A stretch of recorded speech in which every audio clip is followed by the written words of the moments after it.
On Wednesday, Alabama got some encouraging updates regarding its defensive line. Let's talk about it. What is up, everybody? Clint Lamb with A to Z Sports and Cover Crimson. So Alabama's defensive line, we're expecting it to be really good. We've done videos on it. We've talked about it. Love Tim Keenan. Love James Smith. Love the second wave of guys with Jeremiah Beeman and Edric Hill. But what about beyond that? You know, you do have Kelby Collins, who we're expecting to be an inside-out player. He's probably going to be that fifth rotational piece in that interior defensive line. But what about beyond that? Because injuries happen, and really the conversation shouldn't just be about 2025 anyways. It's about what's coming down the pipe, and that has been a concern for a lot of Alabama fans. But on Wednesday, we got encouraging updates about that room, or the youth in that room, both from Tim Keenan and with defensive coordinator Kane Wommack, who both spoke to the media. And the two players that they both brought up that I wanted to talk about a little bit was London Simmons and Isaia Faga. Now, those are two names that probably a lot of Alabama fans are not familiar with because they were lower-rated recruits. Both were three-star players. In fact, London Simmons was the lowest-rated high school non-specialist signee that Alabama had in its 2025 recruiting class.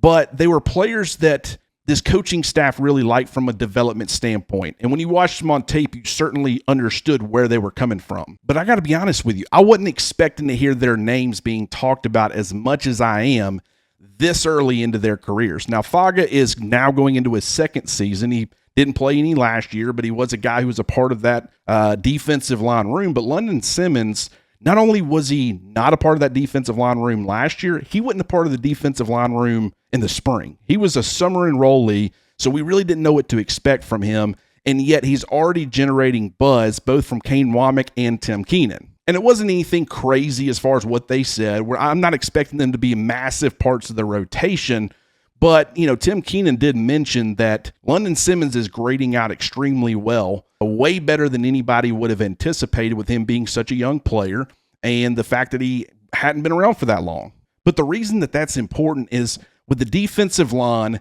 injuries happen, first of all. In fact, James Smith is currently dealing with a minor injury that kept him out of the first scrimmage, but there has to be more than just five guys ready to rotate in on that defensive line. They're probably not going to play those guys too much, but we saw Jaheim Otis leave last year. We saw injuries happen to other guys. Guys got banged up, and they had to work a little bit further into their interior defensive line depth than they were probably planning. And that could very well be the case for this year as well, especially with James Smith not only missing the spring due to injury, but he's also dealing with something right now. You've got to be able to go to guys further down your depth chart, and I have been concerned about that. A lot of Alabama fans have, but it's super encouraging that we're already hearing these kind of updates regarding Faga and London Simmons. Simmons is more of a big body type of guy, 6'3", 303 pounds, probably going to be playing that nose position, both behind Tim Keenan and Jeremiah Beeman, but the fact that you've got a guy that you can turn to there is super encouraging. Isaia Faga, he's probably going to be more of a three-tech, 6'2", 296 pounds,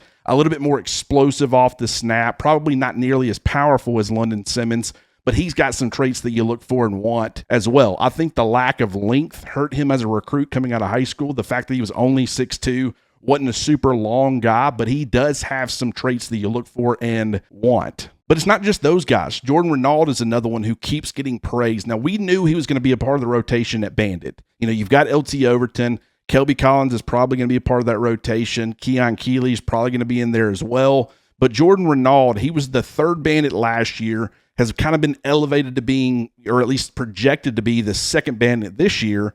But it's encouraging that we're also hearing signs about him taking positive steps in the right direction. This is a guy who I thought last year played a little bit out of control, but the tools and the ability to impact not only the run game, but also get after the quarterback, it's all there for Jordan Renaud. And the fact that we're hearing or seeing him take those next steps and become more of an under control player who understands what he's supposed to be doing, how he fits into the defense, that is super encouraging for Alabama. And I think that's going to make a massive difference for them on Saturdays.